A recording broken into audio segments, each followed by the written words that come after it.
Hey, Tektronix day today. We have got ourselves a 2-bay TM500 series power supply, a TM502A. 502, that's a 2-bay 500 series, and the A means it's a slight update model. If a model like a 502, just the TM502, was selling very well, they'll do an update model, the 502A, and even sometimes they got a B model, which is a further update. This is the 502A, so yeah, it's I got it alongside some modules that I bought, and I don't know if this thing's actually working 100%. I know that there's some damage. Someone broke the input jack. They actually must have dropped it with the power cord in, dropped it on its back, and it's punched through. So you can see the yeah, it's broken off there. And they've tried to glue it up unsuccessfully, but for that one, I managed to track down the replacement part here. It's actually a Schaffner brand, I believe, 4303.1093, and then you also have to buy the fuse holder / voltage selector separately. So we'll be able to fix that up.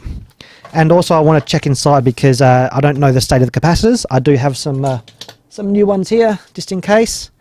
And also there's pass transistors in there for the voltage regulation or whatever needs to be, whatever you need an off-board transistor, so you're not producing too much heat inside your module.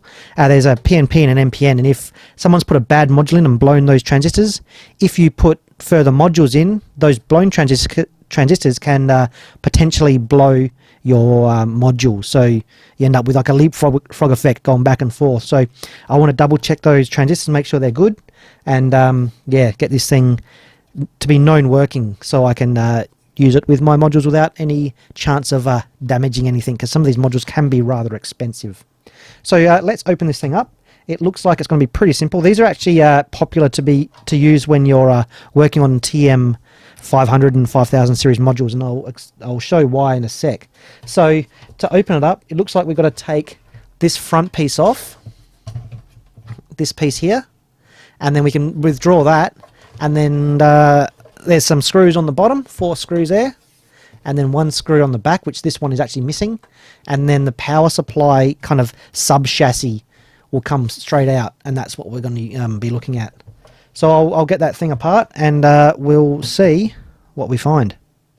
Okay, I've got all the screws out. I'll show you just how easy this thing is to take apart. Now, just be aware before you start unscrewing, double check if you need a posi drive screwdriver. I've talked about these in previous videos. They're different from a Phillips head, and you can't use a Phillips head in posi drive screws. There's a posi drive screw there.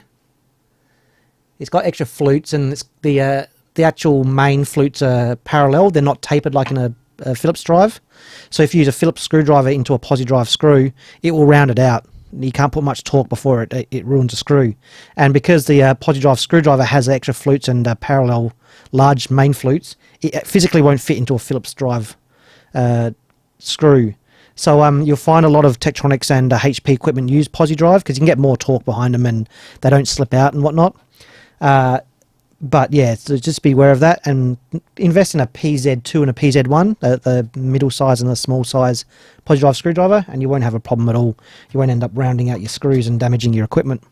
So to take it out, like I said, the front comes off. There's your 2 rails for the TM500 module to slide on to make sure they line up with the edge card connector at the back. And then we basically just push the sub-chassis out, and that is it. We're done. So that's it removed. Inside there you can see the transistors, the pass transistors, one at the top, one down there, and on this side, one here, and one down the bottom. Looks like they're held together with or held in place with an aluminium bar, which is screwed in from the sides. 2 screws there, so that's nice. It'll keep them nice and flat. If you just screw through the hole and you torque it incorrectly, there is a chance that the transistor can bend and pull away from the surface. So this way it doesn't actually do that. So it's a very nice way. It's a stress-free, it doesn't provide like any point loads or any point stress on the transistor, which is a nice way of holding them in. You often see that in amplifiers and whatnot too. So first we'll replace our power input jack because that's going to stop us from testing anything about powering it up. Looks like they've got some capacitors on here. Hopefully they're rated. Yeah, X1, Y2 rated, so they're correctly rated. Might be able to desolder them and reuse them. The earth wire is soldered on, not just using the fast on connections, which is nice, because that means it can't come undone inadvertently. And did I get the right part? Yes, I did. It's an exact match. Fantastic. Perfect. So that's just going to be a matter of unplugging all these. Oh, yep, there we go. And then plugging them straight on to the new one by one.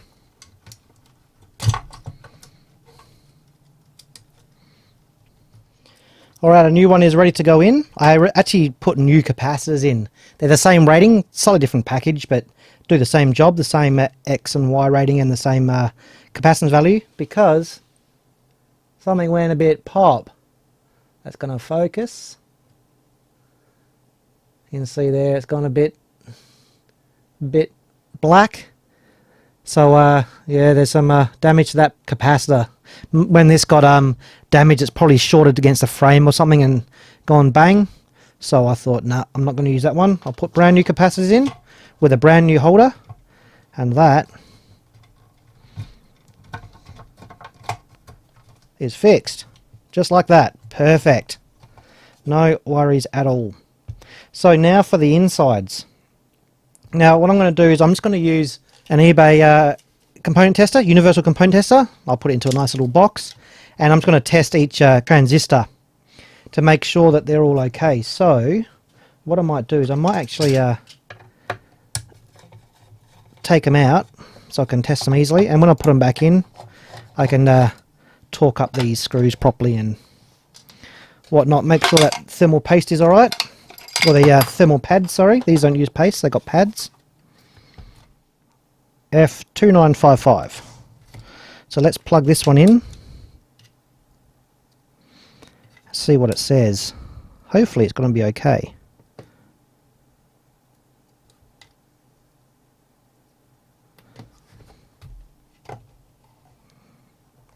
HFE 307, forward voltage of 539 millivolts, PNP, that looks good.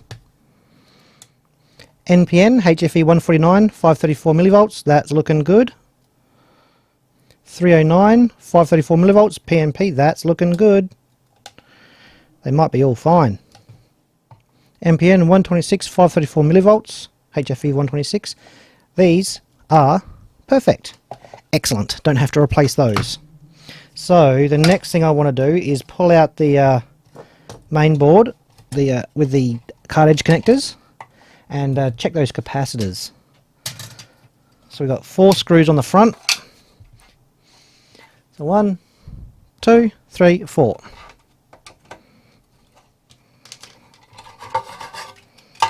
And there is our board. Ugh. So it looks like we've got Illinois capacitors. 2200 microfarad at 16 volts, which I have got here as United Chemicon KMH series. These are all 85 degrees. The new ones I've got 105 degrees. Lowish ESR. 50 volts 4700 microfarad. 50 volts 4700 microfarad. And we've got 2 of those. So I've got 2 of those there. So these are just ones I've got. If these test okay, we might just leave them in, but if they test a bit borderline, we might just replace them. So we got all good stuff. So there's all the there's a few rectifier diodes there. There's a bridge rectifier there. Full bridge rectifier. What does that say?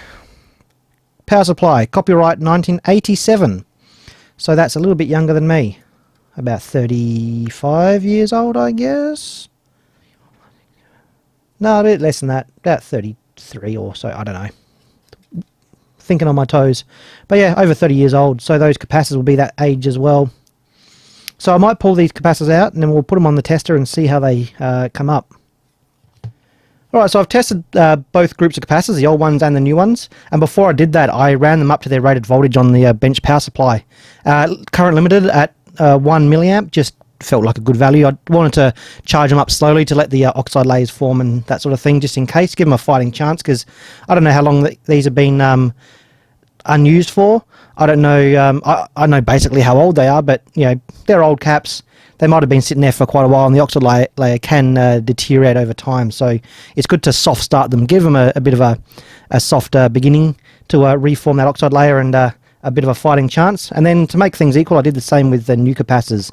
New ones sometimes can have a similar sort of effect where if they've been sitting on the shelf for a while, you know, who knows how long they've been sitting on the shelf for, they can sometimes not read exactly what you expect them to when you first test them, but if you power them up and discharge them, then they start reading spot on. So I did that. I charged them up to the rated value, the rated voltage at 1 milliamp, then discharge them, and then I charge them up a second time and discharge them just to make sure things were done all nice and proper like. So that's been done, and I've tested them, and on the screen there you can see my results.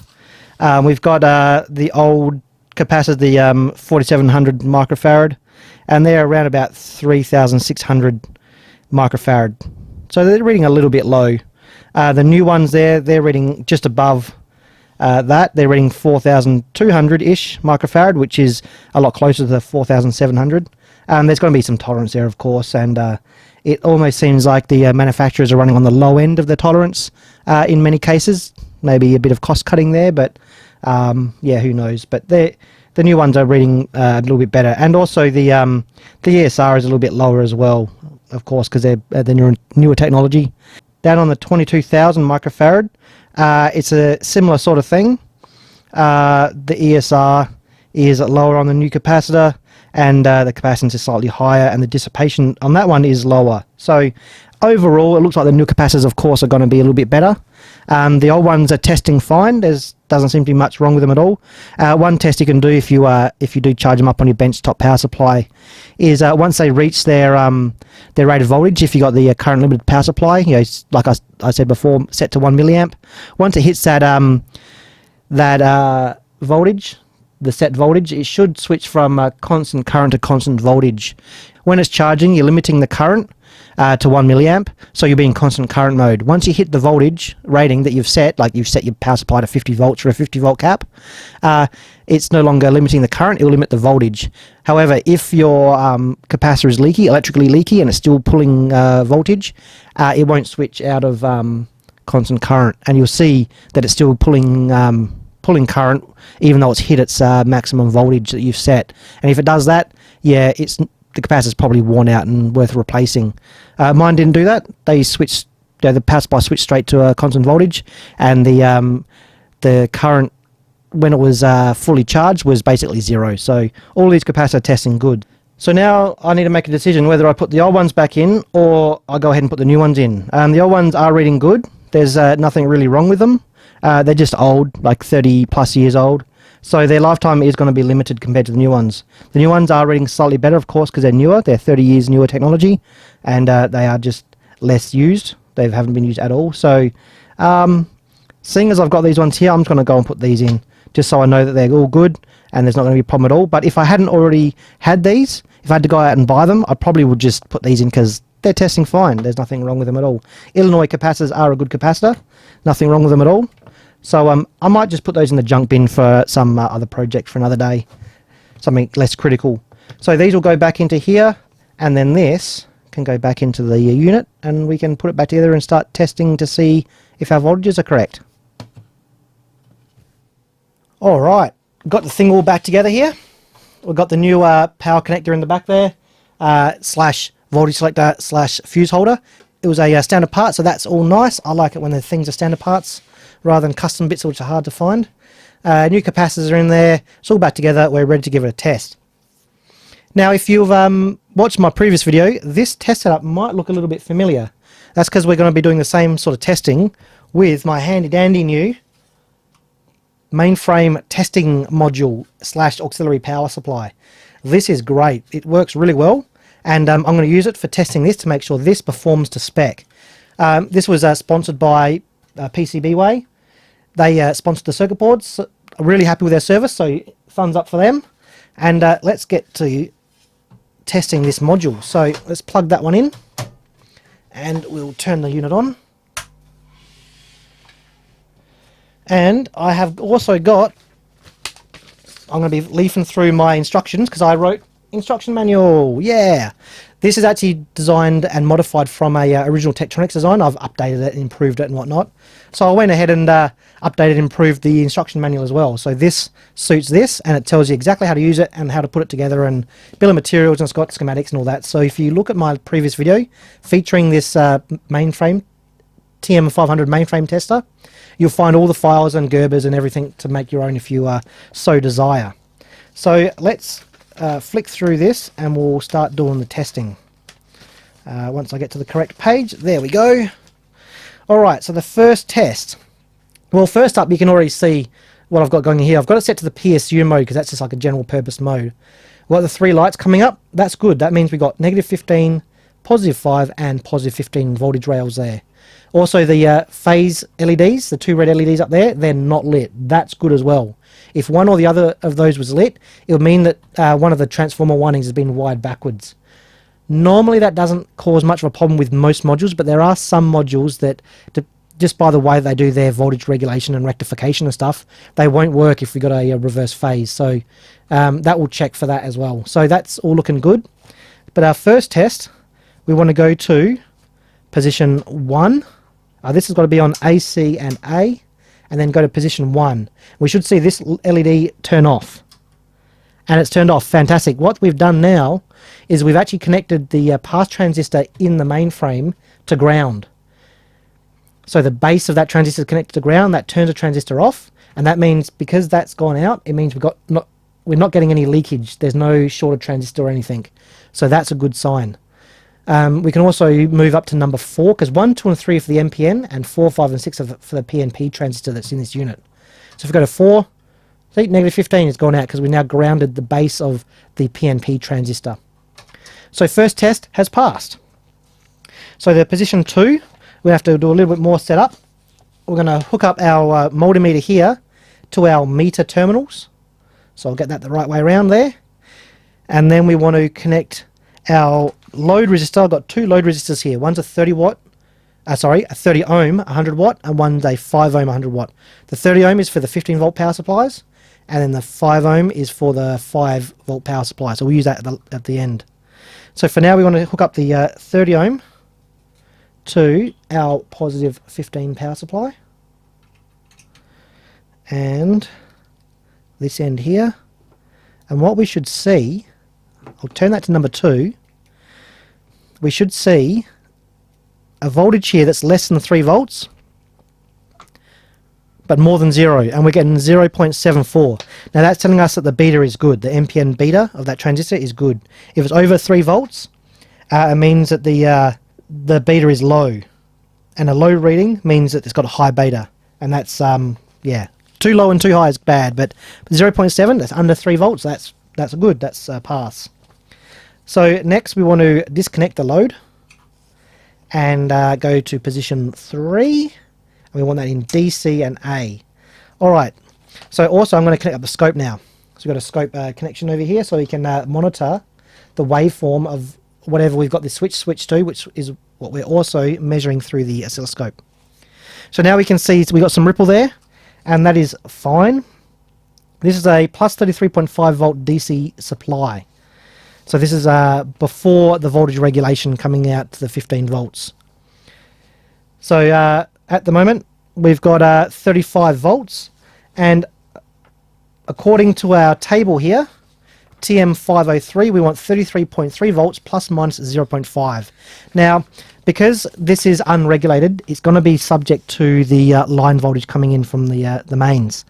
I'm measuring this at night, so the grid is less loaded, so that the power, the voltage coming from the grid is higher, so we're getting a higher voltage coming out on that unregulated rectified DC. That's perfectly fine.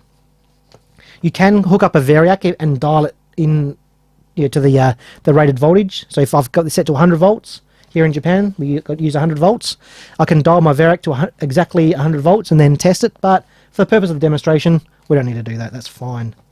You just want to be ballpark. If that was saying like 20 volts or 15 volts or 10 volts or 50 volts, then you know you've got a problem, but we're within a few volts, that's perfectly fine.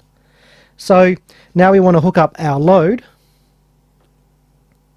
and we should see that ripple go through the roof. And there we go. So let's get that turned back down a bit, and we've got a little bit of a, there we go, bit noisy, but that's fine. Probably picking up some noise from somewhere. That's alright. So we now are testing the voltage under load. Our ripple wants to be under 1.4 volts, and we're getting 1.21 volts peak to peak. So that's fine. And we should be seeing greater than 29 volts, and we're getting greater than 21 volts. No worries. So let's flick over to the AC. So we're going to go to the other side of the rectifier, to the AC side. And we've gone through the roof again with the ripple. And we should be getting between 6 to 11 volts in ripple. And we're getting 8 volts. So that's perfectly in the center. And our volts here should be between 22 and 28 volts. We're getting 23 volts. Perfect. Not a problem at all. So the next test we have to do is on the PNP transistor side, so the negative 15 volt supply. So we want to go to position 4. I'm going to disconnect our scope for the first couple tests, just so it doesn't cause any ground loops. We want to hit AC and A, and that light's gone out, so that's good. That's grounding the base of the PNP transistor, as I mentioned before.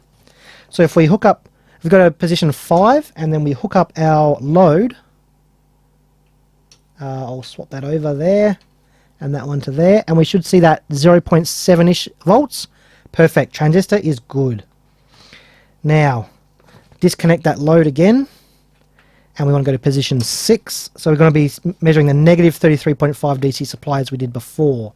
So we go to DCA6, and we're getting 35 volts there. I'll hook up the scope, and we'll just get our ripple to show up. There we go. If I can dial that the right way, there we go. Okay. There we go. So we're getting 88 millivolts of peak-to-peak ripple at 35 volts. And yeah, 33.3, 34 volts we should be getting. So 35, that's fine. Ripple is not too tall, not too big. And let's hit it with a load. And we'll run that down a little bit there. Try and get that somewhat stable. There we go. So now we've got what's our peak to peak? 1.4 volts, and we want at least or less than 1.4 volts, so that's looking all right. And 29 volts at a minimum, and we're getting 32, so that's good as well. So let's flick that over to the AC, and we once again adjust our scope, and I'll try not to slide it around the desk. And we're getting 8 volts peak to peak. Now the we want here, what was it again? Between 6 and 11, so that's good. And we want 24 volts there. We've got 24 volts, and we want between 22 and 28, so that's good. And if we disconnect the load, we want it to go between 32 and 35 volts, and we're getting 34.5, so that's straight in the middle. That's perfect. So that's all good. The phases is good, and now we can test our 5 volts power supply. So let's connect. Let's turn that to number 1, and we want that on DC and B. Now we've got 12.4 volts. That's coming from our 12 volt winding directly off the transformer, and we want it to be 12 volts. That's good. Meter displays a raw 12 volt DC voltage supplied to pins 2A and 2B. That's the card edge connector in the back there. So table 3, we want, here it is, 11.7 volts plus minus 0.5. So we're a little bit higher, remember, because of the grid power is a little bit higher at the moment, so that's perfectly fine. And if we plug in the load to the 5 volt, oops, and if I connect the correct resistor, there we go. We drop down here. I'll get the ripple to come up. So we're getting 11.4 volts. So what we need in our table is we want at least 9.7 volts. So we're more than that, so that's perfectly fine. It's got to be greater than or equal to 9.7 volts. and the ripple needs to be less than 1 volt, and we're getting 360 millivolts of ripple. Perfectly fine. And that is the end of the test. So we're fantastic. This bay is working fine. Now, in these modules, the standard bays are all connected together with a transformer. So if you test one, the rest will work. You can test the other ones to make sure you're getting voltage through if the card edge connector is a bit dodgy inside. But generally it's going to be okay. But you do want to test in the other bays to make sure the transistors are working okay. Also, if you've got a 4 bay or a 6 bay, I think it's the rightmost bay on both of those is a high power bay, which uses a different windings on the transformer. So you want to test that fully separately to the others. But I'll test this bay off camera because it's going to get a bit boring if I do it again. So that is a thumbs up. That gets a green light. And we're done. Fantastic. So I hope you found that at least a little bit interesting, if not somewhat informative. And if you like that, stick around. We'll have some more videos soon for you in the future. We'll see you then.